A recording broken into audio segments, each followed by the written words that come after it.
Olá, tudo bem? Sejam bem-vindos à nossa aula de Geografia e eu sou a professora Jamaica Kelly. Hoje nós vamos falar sobre globalização. Então, o que é a globalização? Ela também pode ser chamada de mundialização. Isso é um processo em que os fenômenos, ou seja, economia, política, cultura e a questão ambiental, passam a ocorrer em uma escala global, ou seja, a nível mundial.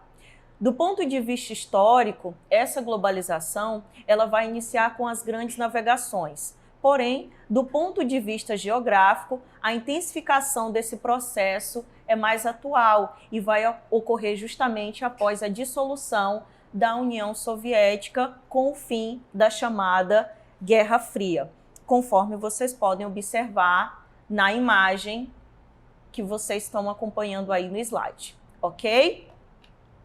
Bem, além disso, durante a década de 1980, o modelo de crescimento adotado pela própria União Soviética, ele já mostrava seu esgotamento. Então, com o fim da Guerra Fria, que ocorreu em 1989, a gente tem aí o fim da chamada Velha Ordem Mundial e o início do que a gente vai chamar de a Nova Ordem Mundial, na qual todos os países eles seguiriam a mesma lógica econômica, a partir do que a gente vai chamar então de neoliberalismo. Logo, é de fundamental importância a gente aprender outro termo muito importante, ou seja, o que é o neoliberalismo?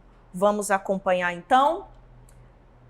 O neoliberalismo é justamente a relação com o Estado, ou seja, é uma doutrina econômica que resgata os ideais liberais, mas altera o papel do Estado. Então, aqui ele tem uma função, no caso do neoliberalismo, o Estado passa a ter uma função mínima em adotar, por exemplo, políticas de desregulamentação da economia. Então, a gente tem aí, dentro do neoliberalismo, as chamadas políticas que são voltadas principalmente para privatizações e a própria flexibilização das leis trabalhistas. Então, vamos firmar aqui o que seria uma definição, por exemplo, de neoliberalismo. Ela pode ser aí, o neoliberalismo pode ser denominado como o Estado mínimo, ou seja, o neoliberalismo, dentro desse contexto da globalização, ele vai ser de fundamental importância, conforme nós vamos ver no slide a seguir, ok? Para entender um pouco mais dentro da questão da globalização e o próprio neoliberalismo, a gente precisa entender um pouco sobre a formação dos blocos econômicos, que vão ser de fundamental importância para trazer um pouco mais dessa análise, principalmente se tratando de pré-ENEM. Mas o que são esses blocos econômicos? Os blocos econômicos correspondem a associações regionais que têm o objetivo aí de facilitar e incentivar o livre comércio entre os países, onde vão ser aí derrubado ou vão ser reduzidas as barreiras econômicas. Então, existem diferentes medidas que visam aí a redução, por exemplo, do imposto e das exigências alfandegárias. Bem, é possível, por exemplo, aumentar a fluidez de capitais, bens e pessoas entre os países membros. Porém, nem todos os blocos econômicos são iguais. Eles vão aí existir em diferentes níveis de integração. Por exemplo, a gente pode classificá-los como, vamos lá, União Aduaneira, Zona de Livre Comércio, Mercado Comum ou político, ou União Política e Monetária, ok? Vamos aprender então o que seria aí um bloco econômico caracterizado como Zona de Livre Comércio.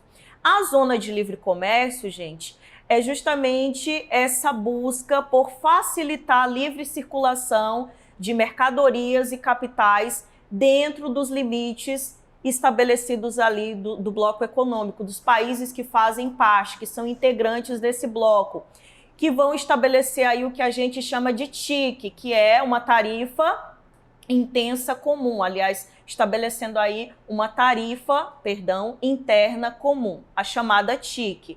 Qual seria um exemplo, por exemplo, desse bloco econômico? A gente tem, por exemplo, o NAFTA como exemplo, ok? Agora vamos aprender o que seria uma união aduaneira.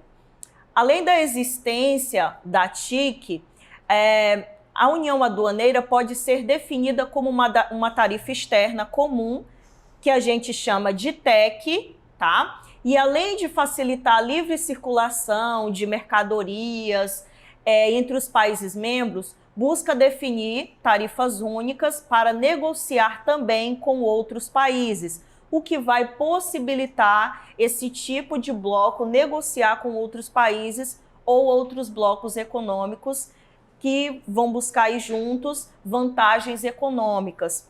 Qual seria o exemplo para esse bloco econômico? A gente tem como exemplo o Mercosul, que é chamado de Mercado Comum do Sul. Só para relembrar, quando a gente fala, por exemplo, em zona de livre comércio e união aduaneira, precisamos lembrar que esses tipos de blocos econômicos, esses estágios, não permitem, por exemplo, dentro desses blocos econômicos, a livre circulação de pessoas. Então, a gente tem aqui uma livre circulação de capital e de mercadorias, porém, não a livre circulação de pessoas, só para relembrar. Vamos, então, conhecer outros estágios um pouco mais avançados de bloco econômico. É o caso, por exemplo, do mercado comum. O que seria o mercado comum? Ele possui todas as características dos blocos anteriores, porém, ele apresenta uma integração mais ambiciosa. Ele busca uma padronização da legislação econômica, fiscal e também trabalhista e tem como objetivo aí a livre circulação de capitais, serviços e, como eu acabei de relembrar, pessoas, tá? Qual seria o melhor exemplo para a gente poder trazer aí a questão do mercado comum, para a gente poder exemplificar? A gente tem como exemplo a União Europeia. Como eu disse, dentro desse bloco econômico é permitido a livre circulação de pessoas. Agora vamos para o outro estágio, esse um pouco mais avançado, que é a união política e monetária. Bem, como eu disse, esse é o nível mais avançado de integração dos blocos econômicos. Além de possuir uma moeda única, vai buscar também uma unificação legislativa profunda, superando os limites dos estados. A gente tem como exemplo aí de união política e monetária novamente a União Europeia, que vai utilizar, por exemplo, de uma única moeda. Esses países adotam aí uma única moeda, que é o euro. Então, só para relembrar, esses dois tipos de blocos econômicos, o mercado comum e a união política e monetária, além de permitirem, por exemplo, dentro do bloco econômico a livre circulação de capital e de pessoas, vai permitir também a adoção de uma única moeda, ok? Estabelecida dentro desses países membros. Bem, aqui nós vamos agora para o nosso momento de atividade e vocês vão poder estar acompanhando a atividade nesse livro, que é o Aprova Enem Ciências Humanas e Sociais Aplicadas, e a gente vai utilizar agora uma questão do livro. Bom, o livro Aprova Enem Ciências Humanas, segundo ano, livro na parte de Geografia, na página 70, e nós vamos encontrar a questão 8. Vocês podem acompanhar agora pelo livro, ou vocês podem acompanhar aí pela tela, lembrando que qualquer dúvida vocês podem estar acessando a plataforma. Vamos lá. Aqui, a questão 8 diz assim: quando se fala em globalização, tende-se a destacar os aspectos da produção de riquezas e de consumo. Isso é apenas o primeiro resultado da mudança. Os processos anteriores de aceleração econômica sempre provocam alterações em outros setores das atividades humanas. A Revolução Industrial foi um fator muito importante que teve peso no processo de globalização. deslocando o foco da sociedade do campo para a cidade. Surgiu um novo desenho de classes, como os operários, né, o operariado, os sindicatos, as teorias socialistas, a demanda de leis refletindo as conquistas sociais. Então, atualmente, podemos dizer que a globalização é a revolução do final do século e que veio para ficar. Esse processo está relacionado a uma aceleração do tempo. Então, aqui a gente tem, o texto faz relação entre a globalização e a exclusão social, um aspecto definidor do modelo capitalista em sua revolução técnico-científica e informacional. De acordo com o texto, como esse processo relaciona-se à sociedade do consumo. Vamos lá, então. A gente tem como alternativa, letra A globalização vem usando os meios de comunicação para dar a impressão que todos somos iguais e vivemos em um mundo justo, em mundos justos e iguais. Letra B, o etnocentrismo está cada vez mais presente, onde há a ideia de que meu país é melhor, minha cultura é mais inteligente e tem proporcionado a exclusão de povos. Alternativa C, a noção de globalidade remete ao conjunto de integralidade, totalidade, sugerindo a integração entre o modelo de consumo e o desenvolvimento social homogêneo.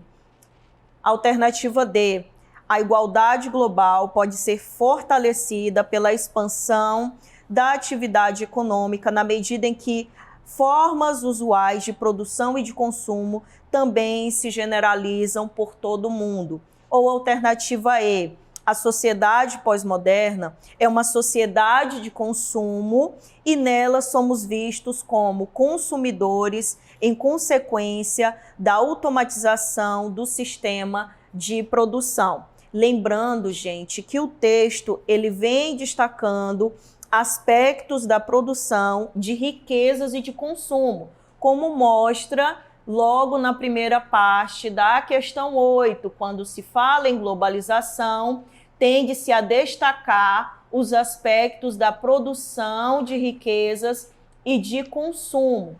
E isso é quando ele fala, por exemplo, o primeiro resultado dessa mudança. Então, logo, a alternativa correta é a letra E, onde fala a sociedade pós-moderna é uma sociedade de consumo e nela somos vistos como consumidores em consequência da automatização do sistema de produção, ok? Lembrando que ela já está bem no início do texto, quando a gente propõe aqui trazer a resposta, ela aparece logo no início do texto, tá? Então, o gabarito é a alternativa E. Vamos à próxima? Bem, também o livro A Prova Enem, Ciências Humanas, segundo ano, esse livrinho aqui, só que dessa vez nós vamos voltar um pouquinho lá na página 65 e vocês vão acompanhar comigo onde nós temos aqui a questão 1. Vamos analisar o texto? Página 65, questão 1, diz assim: no desenvolvimento econômico, o fracasso das experiências estruturalistas latino-americanas e o sucesso dos chamados tigres asiáticos favorecem uma crítica à intervenção do Estado na economia e ao modelo de industrialização por substituição de importações. É um incentivo à economia aberta às exportações, à estabilidade macroeconômica, à disciplina fiscal, a privatização e a abertura comercial são as suas marcas registradas. Lembrando que essas também são as marcas da globalização que a gente veio acompanhando e acompanhou durante a aula. Aí a pergunta: o conjunto de práticas e regulamentações financeiras citadas no texto que marcou o cenário econômico do final do século XX e ainda é recorrente em algumas economias. Bem, essas regulamentações financeiras, a gente falou agora há pouco, eu acho que vocês vão se lembrar, mas vamos às alternativas. Por exemplo, a letra A diz: Malthusianismo, fundamentado pela Conferência de Berlim. Alternativa B, marxismo, estabelecido pelo Manifesto do Partido Comunista.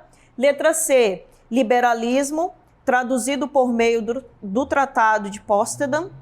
Letra D, neoliberalismo, orientado pelo Congresso de Washington. E por último, alternativa aí, né, a opção E, positivismo, introduzido pelo Congresso Nacional. Como nós falamos anteriormente, a gente falou sobre o desenvolvimento econômico e a gente também falou, dentro desse desenvolvimento econômico, que existem aí um conjunto de práticas e regulamentações que vão marcar o cenário econômico aí no final do século XX. E ele é justamente uma atividade muito importante dentro desse processo de globalização. Logo, a alternativa correta é o neoliberalismo, que diz, na alternativa D, neoliberalismo orientado pelo consenso de Washington. Então, a resposta certa é a letra D. Bom, você pode acompanhar um pouco melhor as nossas aulas dentro da plataforma, acessando a plataforma, e até a próxima aula.